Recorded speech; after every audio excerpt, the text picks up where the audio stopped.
నమస్తే 3 న్యూస్ కి స్వాగతం. నేను సుధా. వార్తల్లో ముందుగా ముఖ్యాంశాలు. జీతం కోసం ఆంగ్లం, జీవితం కోసం తెలుగు. సీఎం చంద్రబాబు. వన మహోత్సవం సామాజిక బాధ్యత. రాష్ట్ర ఉప ముఖ్యమంత్రి వర్యులు శ్రీ పవన్ కళ్యాణ్. నక్కపల్లి మండలంలో హోంమంత్రి స్వగృహం వద్ద సామూహిక వరలక్ష్మి వ్రతం పూజలు. పాల్గొన్న హోంమంత్రి మరియు కుటుంబ సభ్యులు. జీవితం కోసం తెలుగు భాషను బతికిస్తాం, జీతం కోసం ఇంగ్లీష్ నేర్పిస్తామని ముఖ్యమంత్రి చంద్రబాబు నాయుడు ఉద్ఘాటించారు. తెలుగు భాషను కాపాడుకునేందుకు మనమంతా పునరంకితం కావాలని పిలుపునిచ్చారు. ఏ విధంగానూ భాష విధ్వంసానికి గురి కాకుండా కాపాడుకుంటేనే జాతి వైభవాన్ని భావితరాలకు అందించగలమని అన్నారు.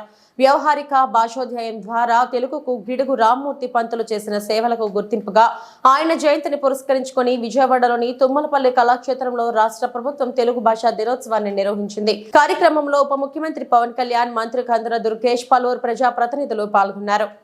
ఆ ప్రభుత్వం వస్తానే మాకే ఆశ్చర్యం వేస్తుంది. కొత్తగా వాళ్ళకే ఇంగ్లీషు తెలిసినట్టు, మనకెవరికీ తెలియనట్టు.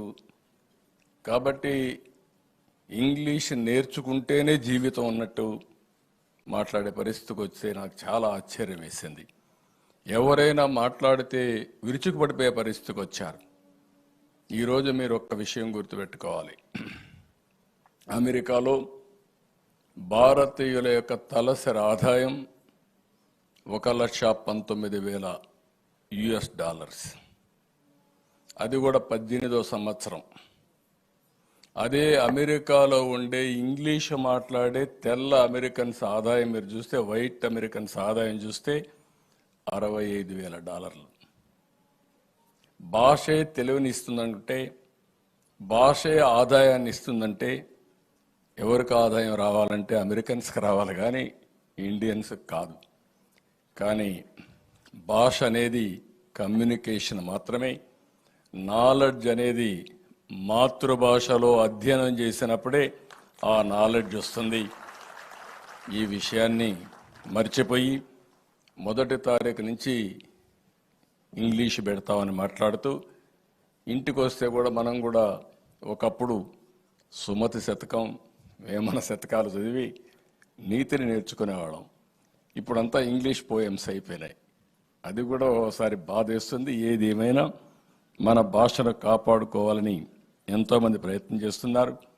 నేను, పవన్ కళ్యాణ్ గారు, ఇక్కడే నాయకులందరూ హామీ ఇస్తున్నాం. భాషను కాపాడతాం, దీంట్లో అనుమానమే అక్కర్లేదు. అదే సమయంలో జీతం కోసం ఇంగ్లీష్ నేర్పిస్తాం, జీవితం కోసం తెలుగుని ముందుకు తీసుకెళ్తాం. దీంట్లో కూడా ఎవ్వరికి అనుమానం అవసరం లేదు. ఇది చేస్తాం.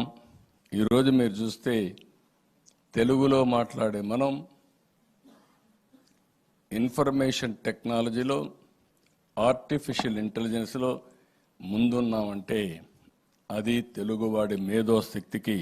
దేశీయ మొక్కల పచ్చదనంతో రాష్ట్రం కలకలలాడాలని AP deputy CM Pawan Kalyan పిలుపునిచ్చారు. రాష్ట్ర ప్రభుత్వం ఆధ్వర్యంలో చేపడుతున్న వన మహోత్సవంలో ప్రతి ఒక్కరూ పాల్గొనాలని కోరారు. ఇది సామాజిక బాధ్యత అని చెప్పారు. ఈ మేరకు ఆయన ఓ వీడియో సందేశాన్ని విడుదల చేశారు.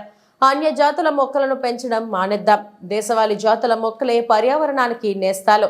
వన మహోత్సవం కార్యక్రమాన్ని విజయవంతం చేయాలి. అరబ్ దేశాలే కోనోకార్పస్ మొక్కలను వద్దనుకున్నాయి. పచ్చదనం కోసం ఆ జాతి మొక్కలను అక్కడ విరివిగా పెంచారు. అయితే తర్వాతి వాటి దుష్ప్రభావం అర్థం చేసుకుని ఈ మొక్కను వద్దనుకొని నిషేధించాయి. దీనివల్ల జరిగే అనార్థాలు అధికంగా ఉన్నాయి. భూగర్భ జల సంపదను ఎక్కువగా వినియోగించుకోవడంతో పాటు చుట్టుపక్కల ఉన్న వారికి శ్వాస సంబంధ సమస్యలు వస్తాయి. కోనోకార్పస్ మొక్కను పశువులు తినవు, పక్షులు గూడు పెట్టుకోవు, చెట్లను ఆశ్రయించే క్రిమికీటకాలు రావు. పక్షులే దూరంగా ఉండే ఈ మొక్కలను మనం పెంచుకోవడం సరికాదు. ప్రతి ఒక్కరూ సామాజిక బాధ్యతగా ఈ మొక్కను నాటడం మానేయాలి. మన దేశంలోనూ తెలంగాణ, కర్ణాటక, గుజరాత్, అస్సాం ప్రభుత్వాలు సైతం కోనోకార్పస్ పై నిషేధం విధించాయి. అందరికీ మేలు చేసే మొక్కలే మన నేస్తాలు అని పవన్ కళ్యాణ్ అన్నారు. వన మహోత్సవ కార్యక్రమాన్ని అందరూ సామాజిక బాధ్యతగా తీసుకోవాలని మనస్ఫూర్తిగా అభ్యర్థిస్తున్నాను. పర్యావరణ సమతుల్యత కోసం పచ్చదనాన్ని పెంచాలి అనేది ఎన్డీఏ కూటమి ప్రభుత్వం లక్ష్యం. 29% ఉన్న పచ్చదనం 50% తీసుకెళ్లాలి లక్ష్యంగా పనిచేస్తున్నాం. ఈ వన మహోత్సవ కార్యక్రమంలో మరొక ముఖ్య విషయం, వృక్ష జాతుల ఎంపిక చాలా కీలకం. అవి స్వదేశీ వృక్ష జాతులను ఎంపిక చేసుకోవటం చాలా అవసరం. స్థానిక వృక్ష జాతులు నాటడం ద్వారా జీవ వైవిధ్యాన్ని, నేల ఆరోగ్యాన్ని మరియు పర్యావరణం మరియు మానవ ఆరోగ్యాన్ని కాపాడిన వాళ్ళు అవుతాం. అందుకే దేశవాళీ చెట్లు పెంచడం చాలా అవసరం. మన దేశ భూ వాతావరణ జీవ వైవిధ్యాన్ని ముప్పు కలిగించే అన్య దేశ జాతుల్ని నాటడం మనందరం మానుకోవాలి. చూడటానికి మొక్క ఆకర్షణీయంగా ఉంది, మొక్క నాటితే ఏపుగా పెరిగిపోతుంది, నిర్వహణ ఖర్చులు అని చెప్పి ఎవెన్యూ ప్లాంటేషన్ పేరు మీద గత దశాబ్ద కాలంలో అన్య దేశ వృక్ష జాతులైన కోనాకార్పస్, ఏడాకుల పాల, మడగాస్కర్ ఆల్మండ్, ఆస్ట్రేలియా తుమ్మ లాంటి వృక్ష జాతుల్ని విరివిగా నాటేశాం. వీటి మూలంగా పర్యావరణానికి ప్రయోజనం కంటే కూడా ఆరోగ్యం మీద, భూగర్భ జల సంపద మీద చాలా తీవ్ర ప్రభావం చూపుతూ ఉంది. అందరూ ఆ ప్రాంత జీవ వైవిధ్యాన్ని పెంపొందించే స్వదేశీ జాతులను మాత్రమే నాటాలి అనేది ఏ దేశపు వృక్ష శాస్త్రజ్ఞుల్ని అడిగినా చెప్పే మాట ఇది. కానీ ఆ వాస్తవాన్ని విస్మరించి విదేశీయ మొక్కల మోసుతో రాష్ట్రమంతటా కోనాకార్పస్తో నింపేశారు. కోనాకార్పస్ అసలు మొదట పరిచయం చేసిన అరబ్ దేశాలే దాన్ని నిషేధించినాయి. ఎందుకంటే దాని దుష్ప్రభావాలు గుర్తించిన వెంటనే నిషేధించారు, తీసేశారు. మన దేశంలో తెలంగాణ, గుజరాత్, కర్ణాటక, అస్సాం ప్రభుత్వాలు కూడా వీటిని నిషేధించినాయి. ఈ కోనాకార్పస్ లాంటి విదేశీ వృక్ష జాతుల మూలంగా జరిగే అనర్థాలు చాలా ఉన్నాయి. అవి ముఖ్యంగా మన భూగర్భ జల సంపదను హరించి వేస్తాయి, శ్వాస సంబంధ ఆరోగ్య సమస్యలకి కారణమవుతున్నాయి. కోనాకార్పస్ ఎలాంటి వృక్ష జాతి అంటే పశువులు తినవు, పక్షులు గూడు పెట్టవు, కనీసం పక్షులు కూడా వాలవు. చెట్టుని చేమని ఆధారంగా చేసుకుని బతికే క్రిమికీటకాలు కూడా ఈ చెట్లు జోలికి రావు. పక్షులే దూరంగా ఉండే ఈ మొక్కల్ని మనం మోజులో పడి ఎందుకు వేయాలి అనేది కీలకమైన ప్రశ్న. అందుకే ప్రతి సంవత్సరం జూన్, జూలైతో మొదలై నవంబర్లోని కార్తీక సమారాధన వరకు కొనసాగే ఈ వన మహోత్సవ కార్యక్రమంలో మన స్వదేశీ జాతులైన జీవ ఇంధనంగా ఉపయోగపడే కానుగ, వేప, చింత, ఉసిరి, శ్రీగంధం, ఎర్రచందనం, రావి, మర్రి, రేల, దిరిసెన, సీత, అశోక, మారేడు, నేరేడు, దేవకాంచనం, తెల్లమద్ది, మామిడి, కదంబం, జమ్మి, వెలగ, సీతాఫలం ఇలాంటి ఇంకా ఎన్నో మన జాతుల మొక్కల్ని నాటాలని అందరినీ అభ్యర్థిస్తున్నాం, కోరుకుంటున్నాం. 29% ఉన్న మన పచ్చదనాన్ని 50% తీసుకెళ్లే లక్ష్యంగా చంద్రబాబు నాయుడు గారి నాయకత్వంలో కూటమి ప్రభుత్వం పనిచేస్తుంది. అందరం కలిసి పచ్చదనాన్ని పెంచుకుందాం, పర్యావరణాన్ని కాపాడుకుందామని తెలియజేసుకుంటూ జై హింద్. అనకాపల్లి జిల్లా నక్కపల్లి మండలం సారిపల్లిపాలెం హోంమంత్రి స్వగృహం వద్ద సామూహిక వరలక్ష్మి వ్రతం పూజలు. వరలక్ష్మి వ్రతం పూజలో పాల్గొన్న హోంమంత్రి వంగలపూడి అనిత కుటుంబ సభ్యులు. పూజలో పాల్గొన్న 1500 మంది మహిళలు. పూజా క్రతువులు జరిపిస్తున్న వేద పండితులు. ప్రతి సంవత్సరం సామూహిక వరలక్ష్మి వ్రతం పూజలు నిర్వహిస్తున్న హోంమంత్రి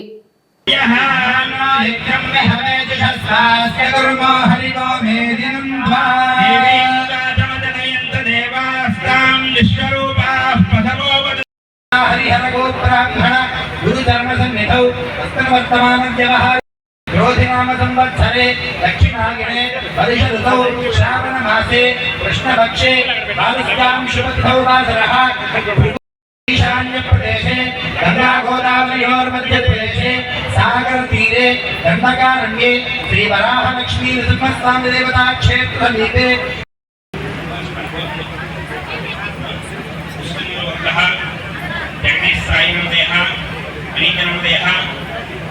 अनीयानन्दः वैमानवः माणिक्यानन्दः रमाकुमारीनन्दः मणिकण्ठनन्दः वैमानवः जयश्रीनन्दः महाकाली महालक्ष्मी महासरस्वती त्रिशक्ति स्वरूपिणी अष्टलक्ष्मी समेत वरलक्ष्मी देवता मुद्रित మహిళలకు పవన్ కళ్యాణ్ స్పెషల్ గిఫ్ట్. ఎక్కడ మహిళలను గౌరవిస్తారో ఆ ప్రాంతం సుభిక్షంగా ఉంటుంది అంటారు. పిఠాపురం మహిళలకు deputy CM Pawan Kalyan special gift ఇవ్వనున్నారు. పురహూతిక ఆలయంలో 30వ తేదీన జరిగే సామూహిక వరలక్ష్మి వ్రతాల నిర్వహణలో పాల్గొనే 12,000 మంది మహిళలకు సొంత డబ్బుతో చీరలు, వ్రత పూజా సామాగ్రి అందించనున్నారు. వీటిల్లో 6,000 చీరలను పసుపు కుంకుమతో కలిపి అమ్మవారి ప్రసాదంగా ఆలయం వద్ద, మిగతా చీరలను పార్టీ కార్యాలయంలో అందించనున్నారు. ఎమ్మెల్సీ హరిప్రసాద్ ఈ ఏర్పాట్లను పర్యవేక్షిస్తున్నారు.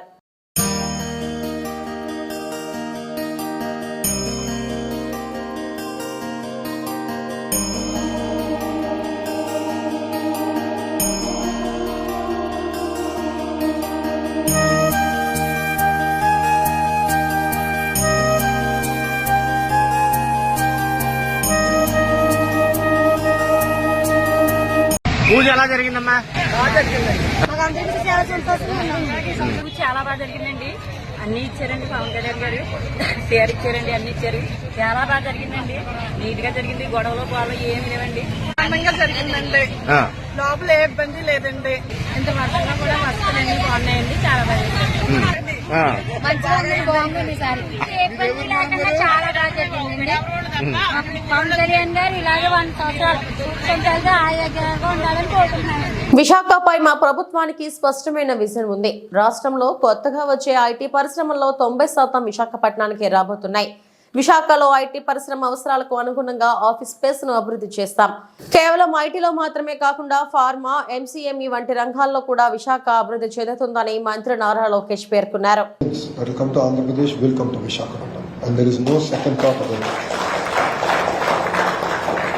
Visakhapatnam was the 9th largest economy, has now slipped to 10th largest economy in India. It has slipped a place, and that really pains me because there's so much of raw potential here in Visakhapatnam. During my Padayatra, I spoke about it. In the Sabha, the final Sabha, I spoke about it, where I broadly laid out saying that why can't we take Visakhapatnam from where it is close to $40 billion economy to making it a $100 billion economy, and Visakhapatnam fuel rest of the state of Andhra Pradesh, and we are committed to that vision as far as the NDA government is concerned. So we will bring investments across sector. It's not only IT, we will double down on pharma. We see a lot of potentials in MSME, a lot of discussions around even basic manufacturing. So we are going to double down. The airport works are going fast. So there's greater responsibility on Bharat to bring the connectivity. I think he's yet to realize he became an MP. Because in the past he also used to complain, now also he seems to be complaining. So now it's his responsibility to get the connectivity. It's his responsibility as an MP to ensure that the airport is built on time. And in the car, on the way here, we also discussed, we said that both of us will take equal responsibility of attracting investments, and my doors are always open in terms of bringing those investments to the state of Andhra Pradesh and more so Visakhapatnam. And no second thoughts about it. నాపై తప్పుడు కథనాలు రాసిన సాక్షిపై పరువు నష్టం కేసులో cross examination కోసం విశాఖ 12వ అదనపు జిల్లా కోర్టుకు హాజరయ్యాను. కేసు తదుపరి విచారణను అక్టోబర్ 18కి వాయిదా వేసిన కోర్టు ఈ సందర్భంగా మీడియాతో మాట్లాడారు. ఇప్పుడు గతంలో నేను మంత్రిగా ఉన్నప్పుడు కూడా నా పర్యటనలకు ₹1 కూడా ప్రభుత్వం సొమ్మును వినియోగించుకోలేదు. నేను తాగే టీకి, ప్రయాణించే వాహనానికి, ఇంధనానికి డబ్బు ఖర్చు చేస్తాను. జగన్ రెడ్డిలా ప్రజల సంపదను ఎలా దోచుకోవాలో నాకు తెలియదు. 11 సీట్లతో ప్రజల సొమ్మును దోచుకున్న జగన్ కు ప్రజా కోర్టు తీర్పునిచ్చింది. నాపై తప్పుడు కథనాలు రాసిన సాక్షిపై కోర్టు తీర్పు రావాల్సి ఉంది. విశాఖ ఉక్కు కర్మాగారాన్ని పరిరక్షించడమే మా ప్రభుత్వ లక్ష్యం. నా పైన విశాఖపట్నం ఎడిషన్ లో దుష్ప్రచారం చేస్తూ ఒక ఆర్టికల్ రాస్తాం జరిగింది. దాంట్లో భాగంగా ప్రత్యేకంగా నేను విశాఖపట్నం ఎయిర్పోర్ట్ లో టీ, కాఫీ తీసుకున్నానని, దానికి అయిన ఖర్చు 25 లక్షల రూపాయలని, అది ఇప్పుడు ప్రభుత్వం చెల్లించడానికి ఇబ్బంది పడుతుందని ఆనాడు సాక్షి పత్రిక ఆర్టికల్ వేసింది. అందరు తెలిసిన విషయమే. సాక్షి పత్రికలో ఇన్వెస్ట్మెంట్ మొత్తం వైఎస్ కుటుంబాన్ని, ప్రత్యేకంగా ఆనాటి ముఖ్యమంత్రి వైఎస్ జగన్మోహన్ రెడ్డి గారు, ఆయన సతీమణి వైఎస్ భారతిరెడ్డి గారు పెట్టుబడి ఉంది. అదే సందర్భంలో ఢిల్లీలో ఉన్న ద వీక్ అనేది వీక్లీ మ్యాగజైన్ కూడా ఆ కథనాన్ని వేస్తాం జరిగింది. ఇమ్మీడియట్ గా నేను సాక్షికి, అటు వీక్ కూడా లీగల్ నోటీస్ పంపిస్తాం జరిగింది. ఆధారాలతో సహా వాళ్ళ ముందలు పెట్టాను. ఏ రోజైతే బిల్స్ జనరేట్ అయినాయో ఆ 26 రోజుల్లో కేవలం ఒకే ఒక రోజు నేను విశాఖపట్నంలో ఉన్నాను అని స్పష్టంగా చెప్తాం జరిగింది. అది తెలుసుకున్న తర్వాత వీక్ మ్యాగజైన్ అసత్యాలు రాష్ట్రం అనేది వాళ్ళ నైజం, కొత్త ఏం కాదు. గతంలో కూడా మీరు చూసారు. సొంత బాబాయిని జగనే లేపేసి నారాసుడ రక్త చరిత్ర అని ఒక హాఫ్ పేజ్ చంద్రబాబు నాయుడు గారు పైన లేకుండా కింద ఆయన ప్యాంట్ షర్ట్ వేసుకుని ఏమంటారు అది మన కత్తి పట్టుకుని ఒక ఫోటో కూడా వేస్తాం జరిగింది. దీనికి ఫుల్ స్టాప్ పెట్టాలి, విలువలు ఉండాలి అన్న ఆలోచనతోనే నేను డిఫమేషన్ సూట్ వేశాను. జగన్మోహన్ రెడ్డి లాగా నాకు ప్రజాధనం లూటీ చేస్తా రాదు.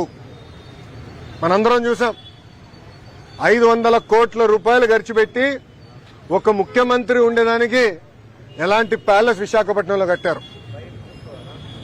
అంతేకాకుండా అక్కడ ఎన్వైరన్మెంట్ కి ఇబ్బంది క్రియేట్ చేశారని కేంద్ర ప్రభుత్వం అదనంగా ఇంకా 200 కోట్ల రూపాయలు పెనాల్టీ వేసింది.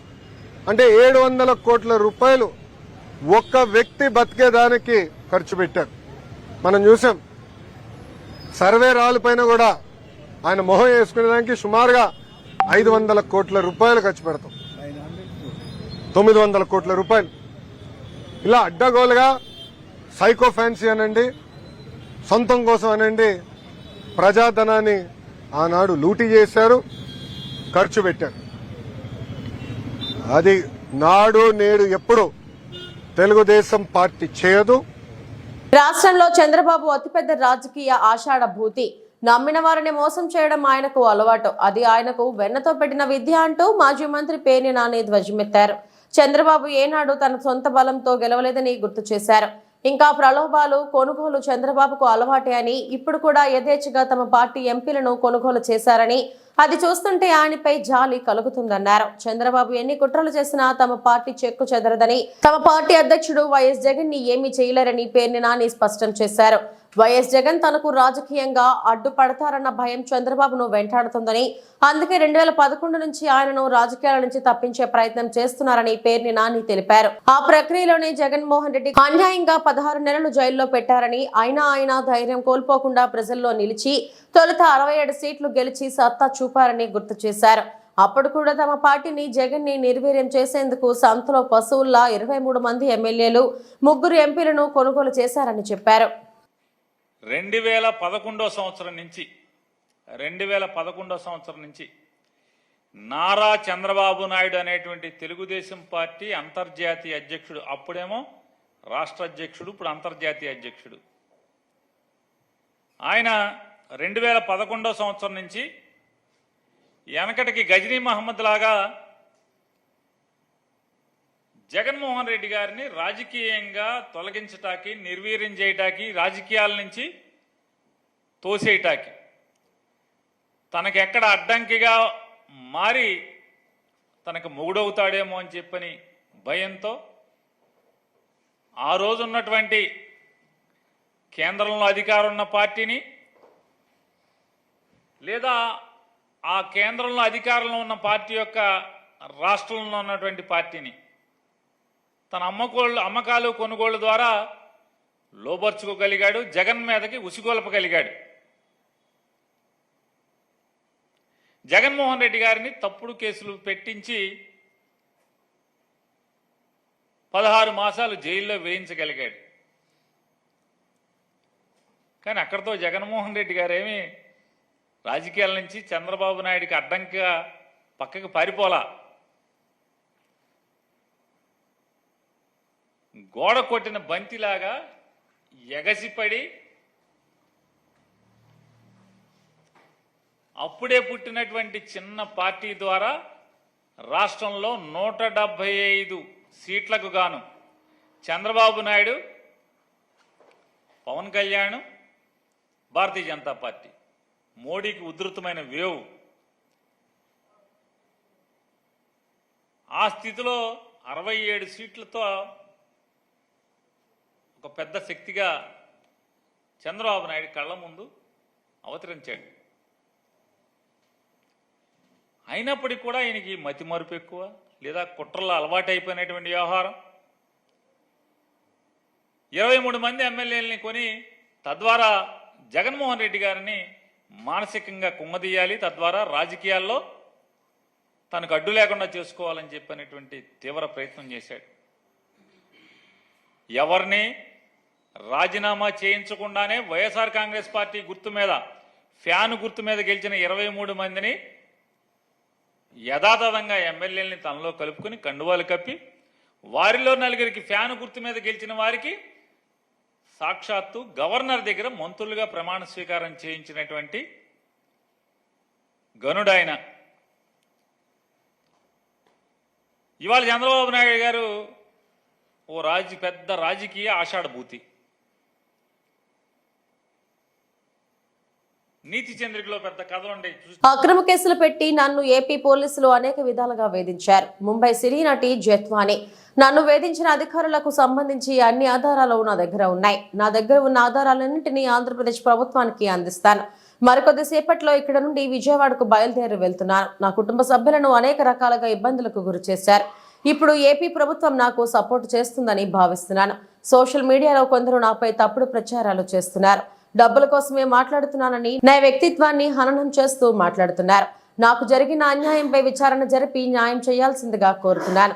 ఏపీ ప్రభుత్వంపై నాకు పూర్తి నమ్మకం ఉందని ఆమె వెల్లడించారు.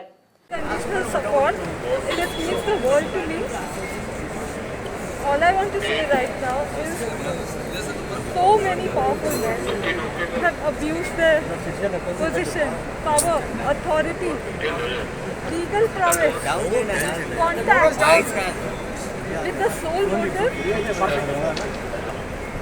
motive of benefiting monetarily from unlawfully and wrongfully character assassinating me.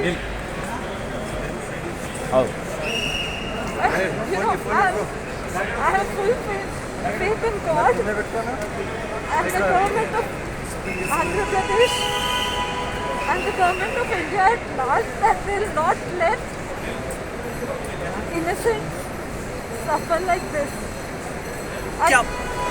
I thank you all for your support. क्या आपको लगता है कि अब आंध्र प्रदेश आप जाने वाले हैं? क्या उनकी सरकार से आपको उम्मीद है कि आपके साथ इंसाफ हो? I have full faith.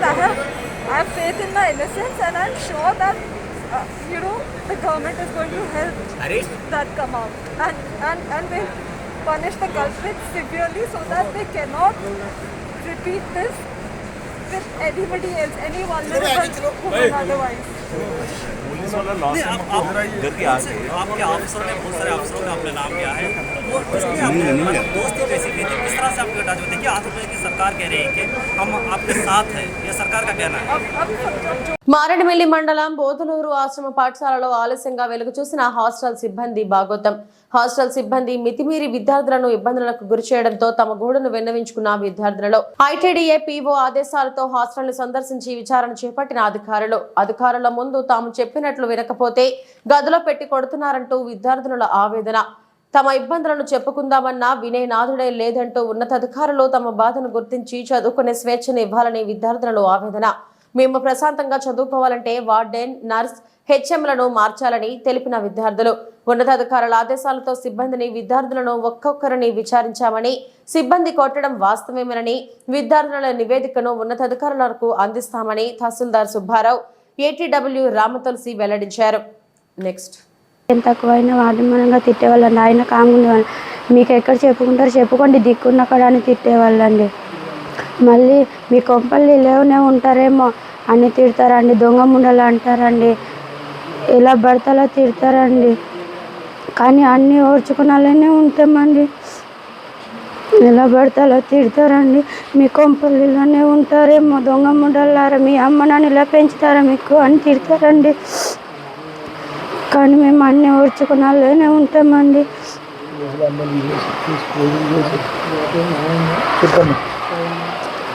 మా అమ్మ నాన్నలు వచ్చినా కూడా ఏం తెచ్చినా తినిపించారండి. ఇక్కడండి పప్పులు తెచ్చినా మళ్ళీ వెనక్కి పంపిస్తారండి, తినొద్దంటారండి. గజులు తామళ్ళతో వస్తారు, ఇంటికి వెళ్ళి అన్నీ తెచ్చుకుంటారని చెప్తారండి. కానీ మేము అవి కావాలని చేసుకోవట్లేదండి, వాటింతలా వస్తున్నాయండి. అలాగే మేము ఎలాగున్నా కానీ ఏం చేసినా కానీ తిడతారండి.